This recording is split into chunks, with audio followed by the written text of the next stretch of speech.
sexism. And who can we talk about sexism to really than a man?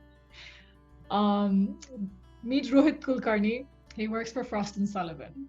But the most important reason why I'm having this conversation with him is one, he's a very dear friend. But when I moved to India, when I was very, very new and I started this new job, I remember going into a meeting to a very big company and he was present in the meeting. And as I was speaking, I was very rudely interrupted by one of the participants in the meeting. And the one thing that Rohit did that really stood out to me, and that's how our friendship began, was he turned back to me when the gentleman finished speaking, and then Rohit said, "I'm sorry, Pranana, you were saying, please continue." So, Rohit, sexism is a very, very common topic. We've all talked about it. We've heard so much about it. But that particular incident really stood out to me because it's so important to have allies in men that support you at times like that. Was it something that you did very consciously, or it's just something that is in your, I don't know, in your nature maybe? I don't think I did it consciously in that sense, because it's it's just something that is very passive, right? So typically, even in the Indian corporate environment, at least in the circles that we operate in and the kind of people that we meet, it's a little more subtle. But at the same time, the effects are something which are really pervasive in that sense, because it's usually the woman who can really talk about the impact of what that is in an overall scheme of things, rather than a man. So I don't think I would have done it completely consciously. At the same time, I was aware of what was going on, because, and even beyond sexism, I've had that done to me as a man in the corporate environment, and doesn't feel good. And I can sort of empathize. I can understand that when there is a setting where there are like 4 or 5 men in the meeting and you're the only female, uh, it's not a nice thing. So obviously, I didn't think it was correct from a professionalism standpoint. And on top of that, the added layer of it seeming sexist is something that registered. But the only difference is that the approach that I took is that maybe I didn't want to be confrontational about it, but at the same time, it should be made, or sorry, the other person should be made aware of of the fact that he's done something wrong. So I think that was the only thing that was in my head, that he should be aware that something like this happened, and that's about it. It's so interesting. That's why I actually wanted to talk about it today, because we've talked about sexism so much, but we don't know what it looks like. Like exactly what you said. It's like it's happened to you as well. It's just something that happens in the workplace. So how do you really differentiate when it's sexism or someone who's just rude or likes to interrupt people? Let me ask you a broader question. I know it's a little bit tricky because you're from India and I'm from Nepal, and we come from this patriarchal society where sexism is so entrenched in our everyday lives. But I just want to understand a man's perspective as well. Um, what does sexism look like? Environment like ours, where we typically work, in the industry that we work, it will not be very in your face. But Mhm. in subtle forms, yes. I have been a part of meetings, one obviously, as you said, where it gets the whole the jock culture, as we typically call it, where Yeah. it's just a bunch of men with their beards and all of that. That does happen. And Yeah. I have seen women be a little, say, uncomfortable, or just feel a little left out. So point number Mhm. one that I want to make is that I think Indian culture can be a lot more, corporate culture can be a lot more inclusive, in that sense, where inclusive is not just about numerically saying that, oh, from we've got about 10 directors in our board and 2 are women, so hey, big whoop. No, I don't think so. It has to Mhm. percolate right down to the very bottom of your organization, where not have just saying that we have an equal say is not enough. You've got to promote it, right? You've got to go out of your way to get a female perspective in each and every meeting, in each and every town hall, in any simple conversation that you have. So I think that conscious effort is important. And secondly, the subconscious, if I were to call it that, I do think companies are doing a lot of sensitivity training, and trying to get people to understand what's kosher and what's not. That possibly is something that is not part of every company. So we have it, I know for a fact, but I think a lot of other companies can also do that, and you can also really push that to understand what is acceptable and what is not. Because I've been a part of a lot of these conversations where, you know, an off-color joke about a woman or whatever is, you know, somebody cracks that in a meeting and everybody's just like, you know, you know, everybody has Yeah. that sort of a reaction. But I don't think that should be promoted. Even if you're uncomfortable, I think it's very important for a man, as I said, from my perspective, to voice it out. It's not always possible, but I think that effort should be taken, um, to really say that, hey, you know, maybe let's not go down that line. That, and I've been guilty of this. I'm not saying that I'm some sort of a the Dalai Lama of corporate whatever, but I think, you know, when you know, what we call mansplaining, I'm pretty certain I've been, yeah, I'm What? pretty certain. You and mansplain? It just My happened my once, guys. It Yeah, just happened my once. halo. I can see my halo disapparating. No, I'm sure I've done that in the.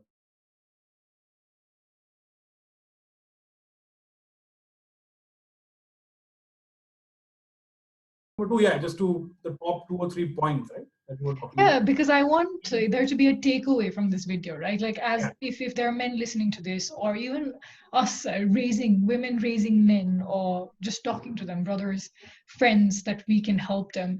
How do you think men can become allies? Like, what are the few pointers that you would give? Sure. So yeah, okay. And again, disclaimer: This is just based on my thought process. This is just based on. I don't want to seem like I'm preaching. It's just based on what I have seen and how I've acted and how people around me have acted, who've done Mhm. far more to ensure that, you know, the female representation is higher. Number one, most important, is listen. That, I think, very basic, very important, is just keep your ears open, understand what somebody is trying to say. Uh, I think this don't is be in a also a good pointer to just be a good partner, not just at yeah, workplace. Yeah. yeah, even at home yeah, absolutely. You should be a good listener. You should understand what somebody is trying to say, understand their perspective, and then frame a response. So not be in a hurry to, you know, say something. Mhm. Number two, I would say, uh, calibrate your responses. Uh, you know, you shouldn't be just saying something and then, oh shit, maybe I shouldn't have said that. Other than that, calibrate your responses. Understand what is acceptable, what is not. Understand what can be possibly misconstrued, even if you didn't mean it that way. Best not to say it. You know, best not Mhm. to say it. So calibrate your responses. And I think another thing where you can be an ally possibly is, you know, just help. It's very, you know, it could be the smallest thing, right? If there's somebody who's just joined in new, just help giving your perspective, just help them come to terms with the workplace, because especially for a new joinee, right, it's important for them to understand what is the kind of work they'll be doing, but more importantly also what kind of organization it is. So, Mhm. you know, just try to help as much as you can. Don't go out of your way. There's no need to over bombard someone with, oh, let me help you. You don't need to do that. So just, you know, just be there, just be attentive, be helpful, be Yeah, just on that empathetic. point, sorry, I wanted you to, because I think you do it really well. And that's one of the one of the reasons, because there are a few, why I wanted you to be a part of this conversation is because I could sit here and talk about it myself, but it makes such a difference when men do that, because it's so important to involve them in the conversation. But the reason I'm asking you is I think you do that so well. So men sometimes want to help, but it makes us feel uncomfortable, and I think you do it really well because I of course I've met you through work, and I saw you in the workplace, and one of the things that you did was make me feel comfortable, exactly what you just mentioned. You did lend out a helping hand and you helped me. um and it's okay if we don't have an answer for this right now, but how do you, because you do it really well already, you did not make me feel uncomfortable. Whereas sometimes men do that, where we just feel a little unsafe, like, oh, are you okay? Do you want, how do you, I think men also struggle a little bit with finding that balance of not being too creepy, but at the same time with a good intention. No, I think I honestly I don't have an answer to this, but it's just that It's I just tricky. recognize your boundaries, you know, because I think you said it perfectly. Maybe Yeah, try not to be a creep. that's Maybe true. don't. Yeah, Yeah. maybe just don't. Yeah, just does that. I think that's it's as simple as that. Just stay back. Just, you know, respect your first of all, have boundaries for yourself, respect somebody else's boundaries, Mm-hmm. and just help. Yeah, not everything has to be weird. Be a decent human being. Yeah.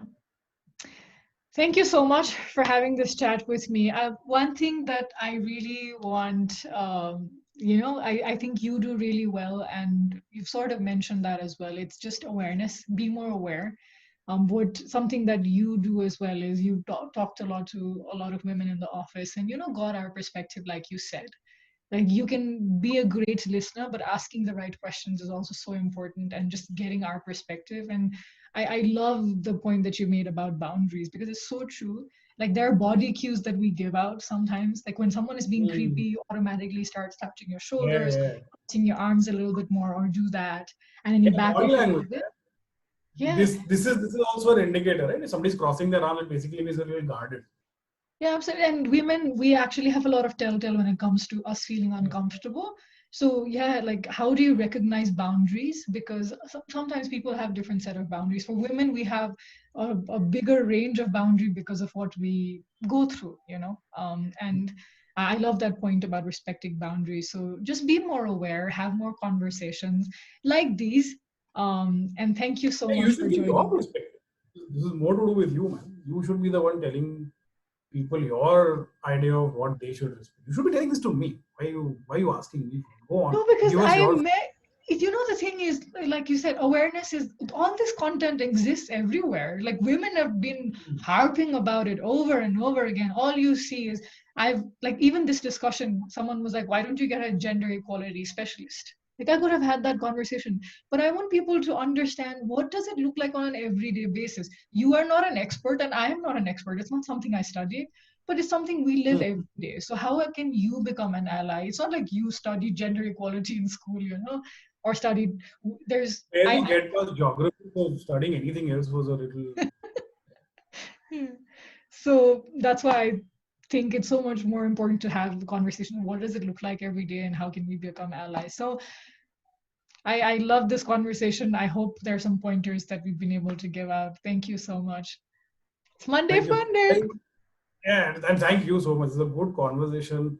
And if nothing, I think I'm just going to preserve this video for posterity when somebody else asks me, or if you've got a ringing endorsement, I'm just going to show them this video. देखो भाई क्या क्या कहा गया है मेरे बारे में. Look at me. Look at Yeah, how I am such a.